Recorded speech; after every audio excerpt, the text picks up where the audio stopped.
Have you ever had one of those seasons where seemingly every rock that you look under is just teeming with WONDERKID talent? Because that's basically this season in a nutshell. So let's discuss, shall we?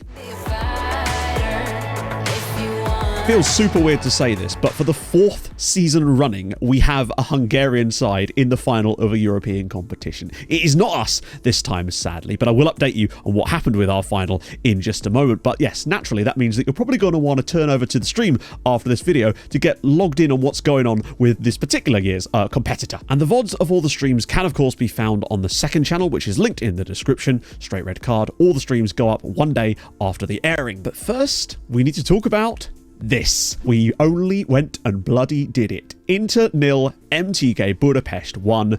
End of last season, of course, but that was what was leading up from the last one of these videos. We did win our first Champions League of the save. You can't really argue that we didn't deserve it. We were fantastic on the night. Absolutely dominated Inter in this game. First half was a little bit more of a cagey affair. It was very even over the course of the first half. Inter had a couple of big chances, which is why their XG is so high, considering they only had 4 shots.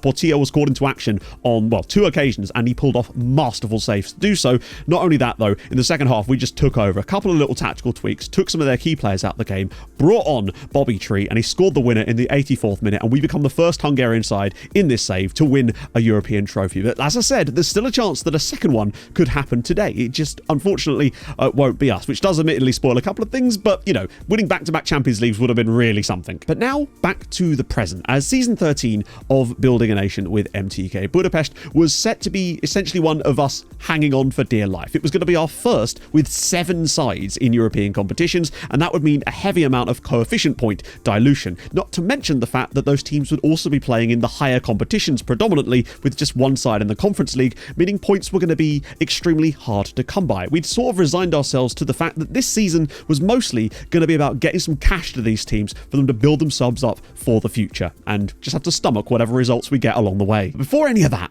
let's talk about transfers, because my God, have we found some absolute monsters this year. Easily one of our best ever transfer windows of this save for finding WONDERKIDs. It's incredible. But before any of that, we're going to talk about some of the sales, because there's been some stories to tell. First of these players was Henrik Pereira. He left in January this season. The fact that he's got 51 caps for Hungary and 20 goals is mad. He went for January. He wasn't going to stay at the club past the end of the season. We figured 600k now to allow him to make that move a little bit earlier to Roma to finish off his career. Felt like a nice move for him, so that's now done. We also moved on Felipe Capolino to Chelsea for 12.75 million, making a little bit of a profit on him for around about £5 million. He'd just fallen completely out of the pecking order, and when Chelsea offered us that kind of money, we figured why the hell not, especially as we've got a nice little sell-on clause in there too. Next was Donovan Dela Cruz, 13.25 million. We would have obviously wanted way more than this for him, but the situation was simple. He'd been refusing to sign a new contract and was constantly unhappy at the club, being the backup to Hossam Abdelnaby.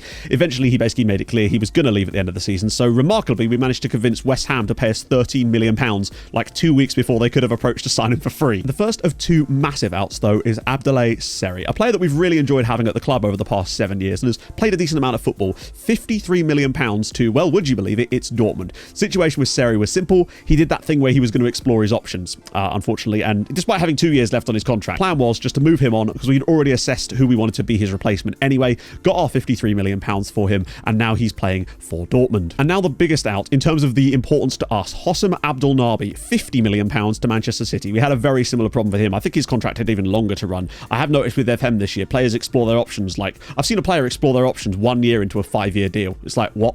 Like, what's the point in having a contract then? But with the same situation again here, we knew that we'd had to move him on. He's been nothing but trouble, admittedly, through his entire career at the club. He's constantly been a bit of a troublemaker. So to get 50 million is not great, honestly. I feel like more could have been got, but it was the most we were going to get at the time. Literally, our first signing of the summer last season was Edvaldo. £13.5 million brought in from Palmeiras. He's out on loan at Haladash this season. Next was another that we are very pleased with. This is Vojislav Milovanovic, a 17-year-old Serbian, but look at the state of his attributes, my friends. £5 million he cost us from Crvena Zvezda.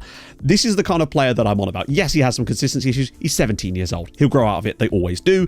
I love him to death. The fact that he's already this good at the age of 17 is incredible. He really does need a loan, but we've not managed to find him one as he wasn't old enough to be loaned out when there was some interest interest in him, and since he's turned 17, the interest isn't there. Maybe in the summer. He has still played for us this season, though. 3 goals in the top flight for us as well. And if you're not familiar with how we're finding these players, I'm going to put a link in the description to the latest video about the method we've been using about this, and I think it's the best thing we've come up with so far, basically. So yeah, check it out. In that same vein was Juan Cruz Derramais, a Argentinian attacking midfielder. Now, he was slightly older, but was still extremely well-rounded. The plan was to hopefully get him a loan, and it hasn't quite materialised yet for the £4.6 million signing. Hopefully this summer that's going to be forthcoming, because he definitely needs a loan. So when we sold Seri, the original plan was to bring in a player that we'd already assessed as being the perfect replacement for him. However, upon selling Seri, I then went into Progress and triggered the release clause of this Brazilian player for £17 million.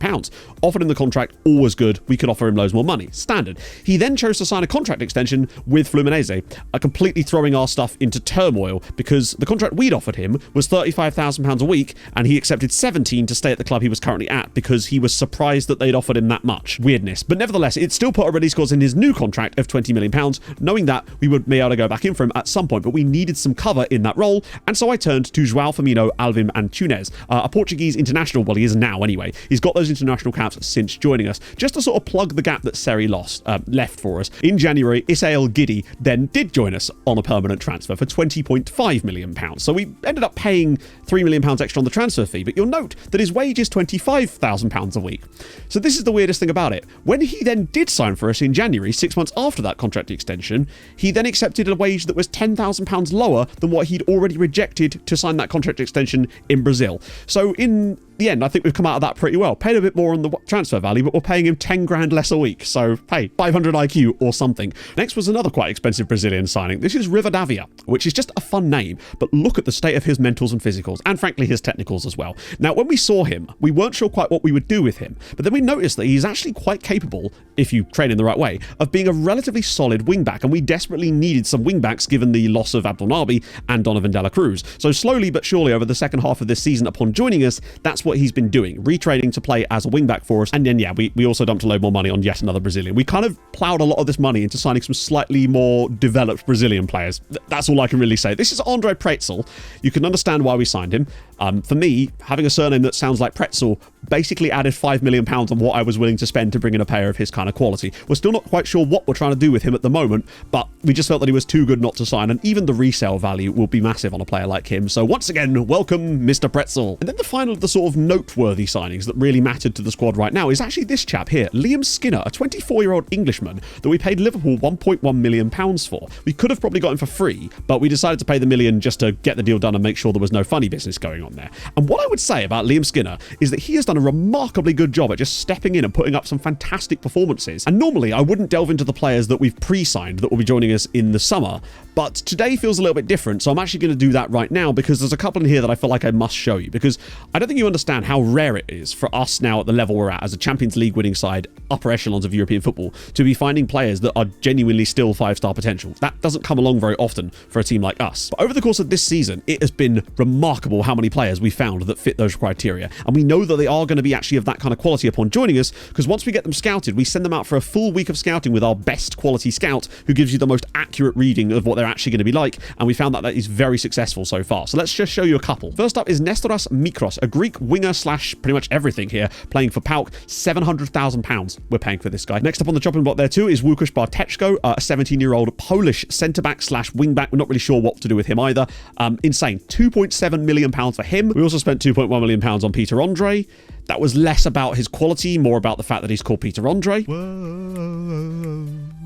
Mysterious girl. We found Marco Platzer here, £4.2 million he's cost us, but again, just phenomenal players. We also dropped £5 million on Martin Bender here of Slavia Prague. We couldn't believe some of the talent we were finding. And slightly off topic, but I always look through the Twitch clips before I record each of these videos just to see if anyone's clipped funny stuff that I can put in the videos. And I found a clip called When M Puts a Finger In. So I leave this here. You know what? Never do that again, but at the same time, thank you for doing that. Now, tactically this season, this is going to sound strange, but hear me out. We basically decided that we weren't really making the most of our opportunities, especially when it comes to the league, and we're often underperforming again, weirdly, despite having the same personnel. You know how the game can be a bit weird like that, ebbs and flows. So we then decided to treat the very end of our league season like a tactical incubator, basically, to try out some mad stuff to see if we could come up with the next mad invention in football. And on a whim, chat convinced me, we sort of convinced each other, as you know when people are egging each other on, to try and play a system, which you're seeing on screen now, that has 5 trequartistas in it. I don't know what to say, other than bugger me, it's brilliant and it works. Now, obviously, would I play this in the Champions League? Probably not. Might do as a bit of a meme next season, who knows? But when the opportunity comes around to play what we're calling the 5-star Trek, you just got to give it a go, right? But that's enough of that. Let's actually talk about the league now. As this season, again, we actually do get an unbeaten season. Our first one for a little while, but quite a few draws in there. Goal difference lagging quite a lot behind points, although admittedly, we pulled it back towards the end of the season. You can see there with a 5-0, a 7-0, a 4-0. There was a lot more higher scoring games towards the end after we moved over to the 5-star Trek. And big shout out to Pakshi, who didn't win a single match over the first, I think they lost their first 16 games this season, but ended up finishing on 19 points, which is very impressive. I mean, it's not, but it is. As for the second tier, Pushcast now finally do return to the top flight, winning the second tier fairly comfortably, or certainly at least getting promotion fairly comfortably, with Zalagasheg coming up with them. You'll note that top scorer in the league for Brizio, 35 goals this season for them.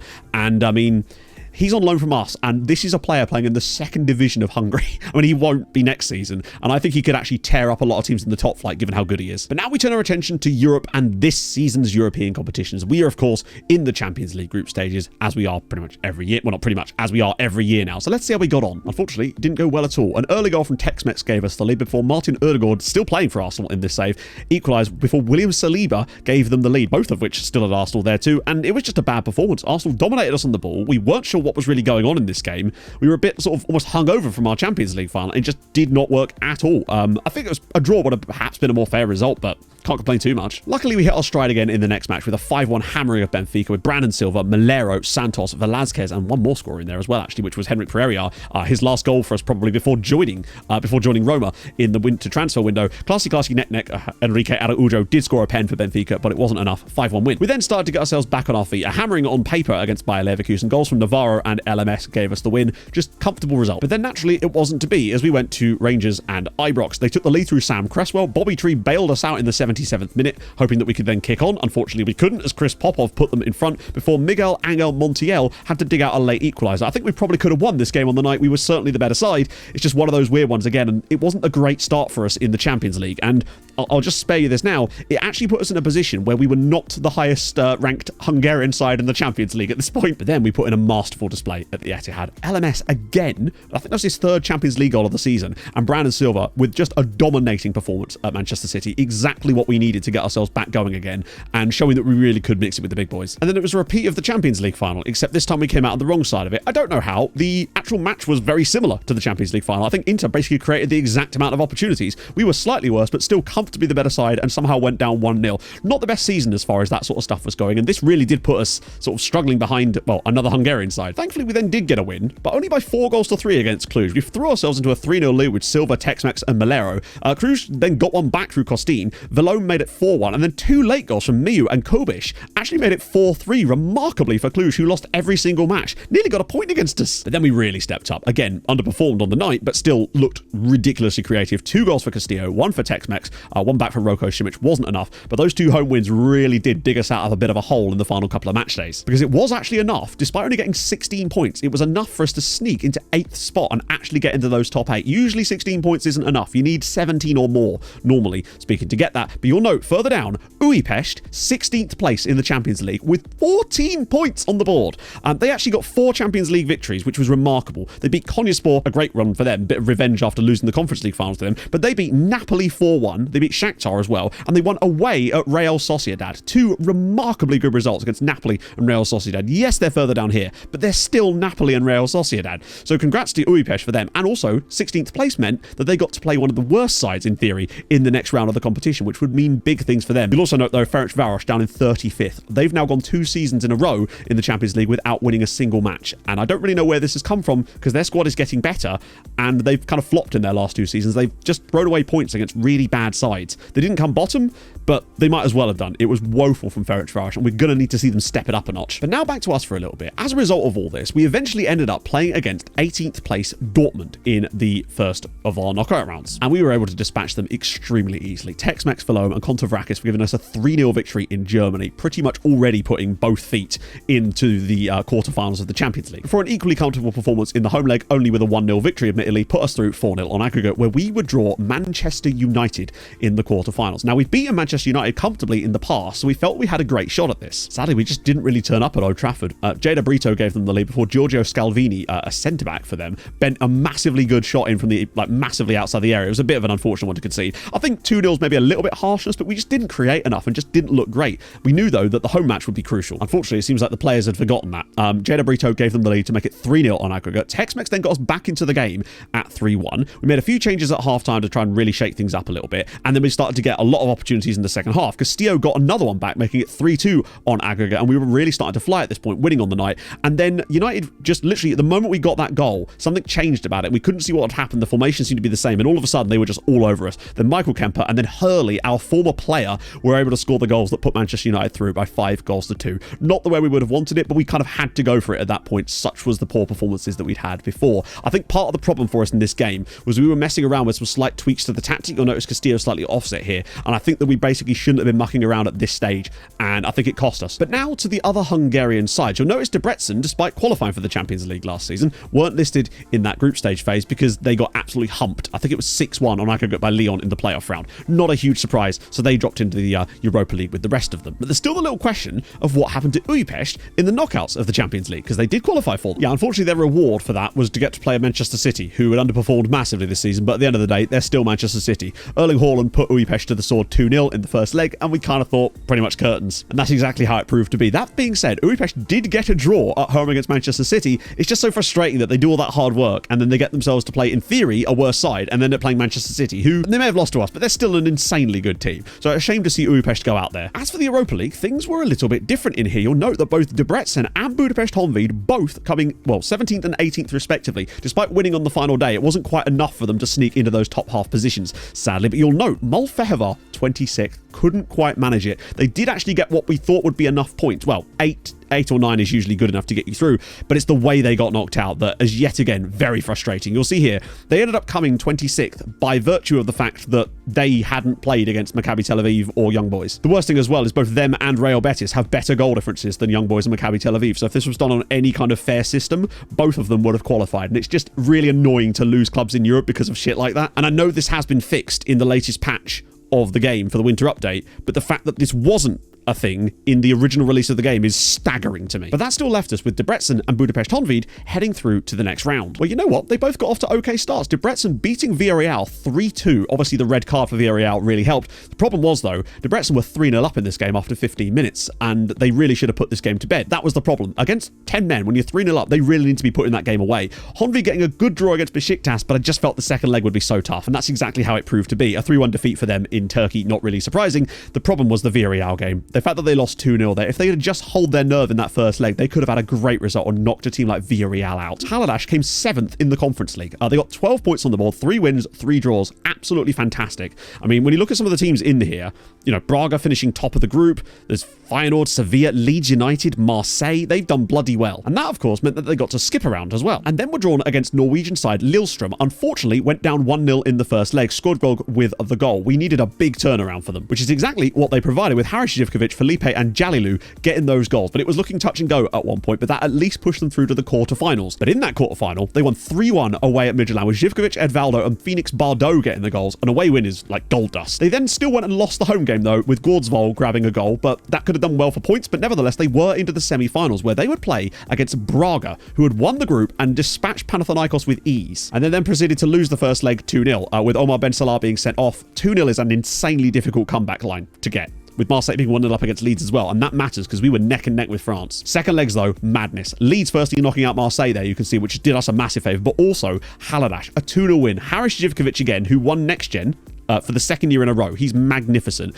But then, in the 92nd minute, Thomas Aschauer got the equaliser for Haladáš to send the game to extra time, and Haladáš won on penalties and will play today over on stream Leeds United in their first European trophy hunt. Haladáš have been in the 3rd division of Hungary in this save, and now they're in a European final. Could they finally be the first Hungarian side, other than us, to win a trophy in this save? It's the third Hungarian team in the Conference League final in the last 4 years. Surely one of them is going to win it eventually, right? As things stand, you can see 13.7 points this year. It's not good. The dilution obviously made it really hard because it was everything divided by 7 this year, which isn't fantastic, as you can tell, and then just the poor performances to go along with it. We really have just been hoping that it's a case of getting lots of money, because they have been spending this very well. Ferencváros had like 6 guys on the next gen list, which is just crazy to me. We've seen these guys and be like, oh, that guy looks good, let's scout him. And he was on loan from Ferencváros. It's mad. They're building an absolute super team, but I think it's going to take a few years to sort of mature into one at the moment. And you can see just how close France got to us. They nearly pulled that entire gap back, even though we gained 6 points on them over the course of this year. That's how good they were. Luckily, with Leeds knocking out Marseille and Haladash going through, we got enough points in the bag to stay in 5th. But the gap to Germany has grown massively. And also very exciting still. So, youth intake. It was the first youth intake of our brand new head of youth development, Todd Saldana, and it was alright. In the end of things, once they were reassessed, we actually had 3 players of 3.5-star current ability, which is pretty good. Now, originally, it was actually only this chap here, Moro Rodriguez, that was rated the highest. Unambitious with 2 determination, though, is... But unambitious I care less about, it's the determination. And then there's Petr Kundrak as well, who, fickle personality, still not awful. Stats-wise this year, it's been mad. Our top scorer has 23 goals. To give you an idea of the drop-off this year, and you look at the XG comparisons, almost everyone has underperformed their XG this season, which is why we had to take matters into our own hands with the 5-star trek to try and bump that back up again. And this would be worse if it wasn't for that at the very end. Castillo was only on like 17 goals going into those final few matches of the season. So yeah, Tex-Mex though, still killing it. 33 goal contributions in all comps this year for him. Malero still killing it, 31 goal contributions. Brandon Silva, 32. Those 3, Malero, Tex-Mex, and Brandon Silva, with 31, 32, and 33 goal contributions between them, is fantastic. That's where the goals have been coming from, those 3. Now, as for the loan farm, we're at minus 115 players this time out on loan. So if you missed last season, we've got so many players out on loan that we've actually like created a buffer overflow in the game. I have made the devs aware of this. They thought it was funny. And to be fair, it is. So yeah, there we go. I mean, let's be honest. Who's actually trying to do stuff like this so that they would have noticed that that's a problem, in fairness? So as for the loans out at the moment, well, I mean, look at the number of 5-star players we still have out on loan, and look at how 4 of them are at Haladash, which to me should tell you that they've still got a great chance of doing some stuff. A couple of them at Kekshmet too, who have had really important roles for them, I think, in qualifying for Europe next year too. Kishvada have still got some quality. There's a lot of quality players still out there, basically. And as for the finances, well, this season we've still made a profit of nearly £17 million. Things are looking very good. 116 in the bank for us, which is really, really tasty. We're rich. We're looking good. We've got 45 million in the bank, which we're going to be spending over the course of this transfer window. Now, what's going to be happening over on stream, of course, is Conference League final, transfer madness, because believe me, there's still so many players that we've yet to source transfers for, it's ridiculous. Oh, and not to mention, some of you from stream won't even know this, we're getting a stadium expansion of 9,000 seats, which I think will take us up to nearly 30,000 and make us the biggest stadium in the domestic leagues anyway for Hungarian football. In addition, that means we're sharing with Ferencváros for this season, but we have a new stadium sponsor, which is going to pay us £272 million over the next 15 years. So £18 million a season for a stadium sponsor we've just earned. That is ridiculous, and I'm so happy. That's what we have to look forward to. I hope you've enjoyed today. I sure have. I will see you over on stream. If you've enjoyed this video, drop a like. I would appreciate that massively. If you're new to these, subscribe. I've got some cool stuff coming out soon as well, outside of the recaps too. Lots of stuff in the pipeline, actually. And yeah, join you over on stream. Have a lovely rest of your day if you can't see us over there. And I'll see you guys soon. Hold your gun. Capybara. Bye-bye.